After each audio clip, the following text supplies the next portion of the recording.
So picture this. A junior engineer, Timothy, is about to deploy code straight to production from his laptop. Luckily, his senior colleague, Margaret, showed up just in time with a pretty crucial warning. So what was he doing wrong? Well, he was trying to deploy code directly from his own machine. Margaret explained that this, a local host deploy, is just a huge operational risk. I mean, your local setup isn't production, you could easily forget tests, and there's no audit trail. So Timothy asks, okay, if I can't deploy my code, then how does it get to AWS? Margaret's answer was a game changer. You don't deploy the code, the cloud deploys the code.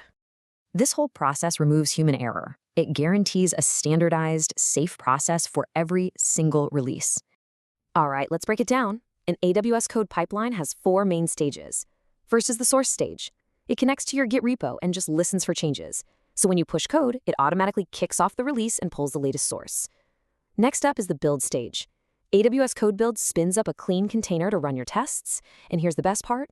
If even one test fails, the entire pipeline stops cold, instantly. Now for production, we add a manual approval stage. The pipeline actually pauses and sends a notification. A senior engineer has to review everything and then manually click approve for the code to move on. And finally, the deploy stage. It just hands the approved code over to AWS CloudFormation to update everything. The difference is really night and day. You get consistency, a full audit trail, and way better security. And that's Timothy's aha moment. This changes everything for security and governance. Exactly. The pipeline is now the only thing authorized to make changes to your production environment. So let's recap the big ideas. First, we're ditching that risky localhost deploy anti-pattern.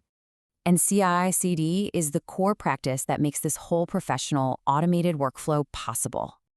On AWS, CodePipeline and CodeBuild are the specific tools that bring this all to life.